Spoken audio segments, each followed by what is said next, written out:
Alright, so this is Harrison Red with my final summary for Physics 112. So, whoops. So anyway, I started this class, I don't know, 8, 9 weeks ago, and it was, something new, something that I had to try out, something that, I wasn't used to in a class setup, but it turned out to, I think, go really well. Um, I'm going to go through everything that I did over the course of the class, all the projects that we worked on, discussions that we went through. Over the course of the class, I wrote 82 or 80 to 86 discussion posts discussing different things from all the way from how we can better teach our children and better reach them on their level and better make sure that they are understanding the material and feeling welcome within their classroom, all the way to gaming addiction in Korea and things that can be done to circumvent that addiction, things like that, and just kind of all over the place that really helped you bring an idea to learning in the world today and like how things are going and how our world is changing when it comes to technology and how technology is facilitating and sometimes detrimentalizing or being detrimental to our development throughout our lifetime. So, in the time of the class, I worked about 112 hours on the class, which is about 14 hours per week for 8 weeks. The last week was quite a lot of work because I was working on all the different projects, trying to make something function out of my projects and, get a working thing that I was happy with. You can look at my Arduino folder. It's full of all my different projects that I've done. I've kept them all organized and sorted via their name. Each folder includes the file that has the code written for that project that I've used for each project. Along with that, I have the code for all the final projects I did as well. So these are them.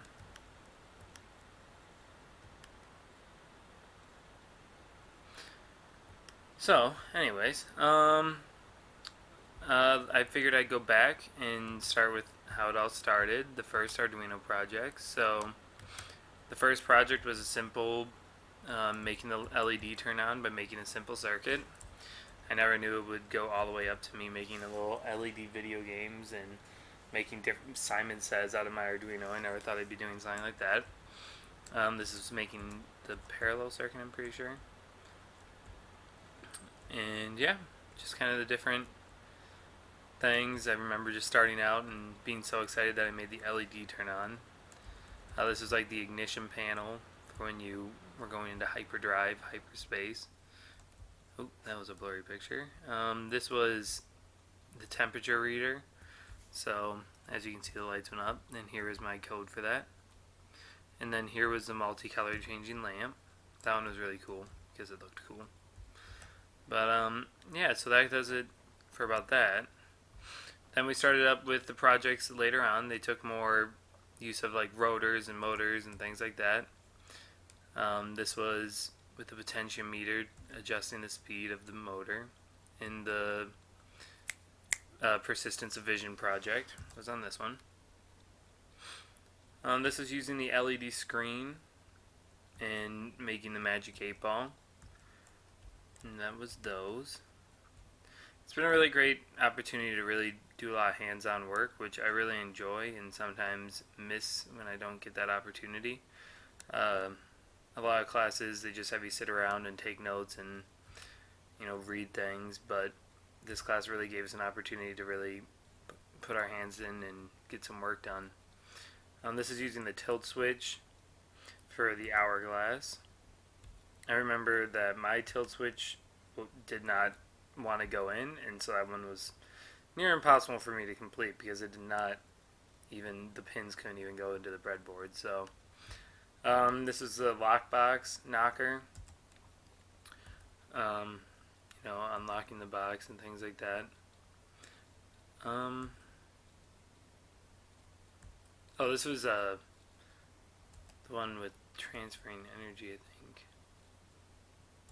But yeah, so, here's hacking the Arduino logo. Going back and forth through that. This is when I still had my notebook. This is just not too long ago. This is when I was had done the previous project, written about student engagement for Engage Me or Enrage Me in Boys in Gaming. This is right before I think I moved to across to the East Coast, so I had my notebook still, but then I left it there after I moved. So yeah, that was kind of interesting little flashback.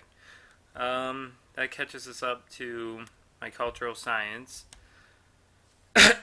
project, and in my cultural science project, I went to the Grand Rapids Public Museum, which had a bunch of cool exhibits and things like that. Magnetic field shape, electricity. Then they had a recreation of old Grand Rapids, which was really cool. This was probably one of my favorite. Well, there were a lot of my favorite parts, but this is a really cool part that it's a ivory ball that has 15 balls within it that all were created from one piece of ivory. So they just kept carving within it, and the time and work that must have taken was insanity. These are the different meteorites that they found in Michigan. This is just a thing about chemical, evaporation and the water cycle. This is a high. It was like a power recycler, is what they said. And then we went and saw the Titanic exhibit there too, and we survived. So that was a plus. Except for my person, don't really know if he should have survived because he was kind of a terrible person. Then this is my in the throes of the final project. This is when I was working on my angry as you can see, Furby. He ended up not making it through the operation, but his parts did come to use later on. I used the speaker out of the Furby, so I have this little skull kind of thing as a memento of my Furby.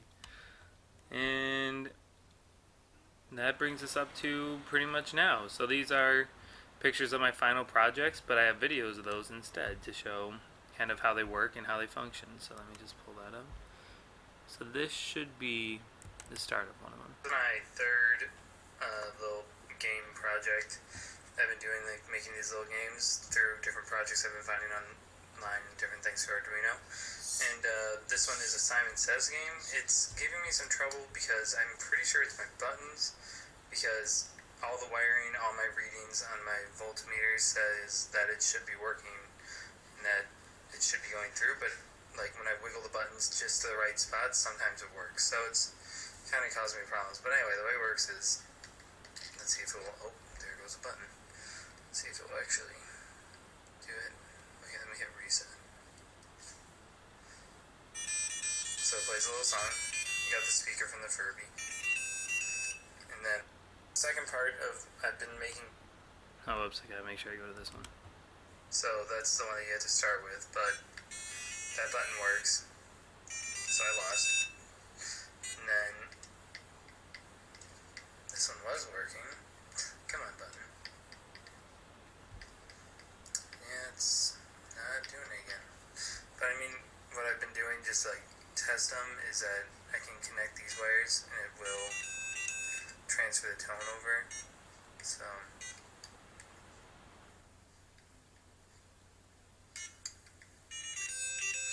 I'm not really sure why they aren't lighting up, because all the voltmeter, like I said, all the multimeter readings say it should be happening, but you know, it's still kind of a cool little doohickey. But I'll work on that more and see if I can get the lights to come on and the buttons. Alright, so yeah, that was the first project. I never did manage to get the buttons to be working. I think they were just broken by that point, but you know, it was worth a shot. Here's the next one. Second part of, I've been making games as my final Arduino project, just using the Arduino in different ways to make kind of unique little games for my cousins to try out when they come to visit. And so this one is a high-low game where you had to use binary, reading right to left, to see if you have a higher number than the computer. And if you do, then your green lights will flash that yes, you were correct. But if you don't, then you're wrong, and their lights will flash.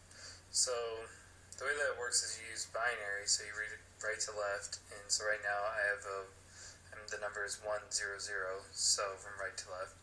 And then so that would be, I have 1. So if I guess that my number is higher than the computer's, then I have other added colors. I added the blue and the yellow. Sorry, the videos got mixed up. But the computer was higher, so I lost. And then, so now we'll pull up another number, so that's 2.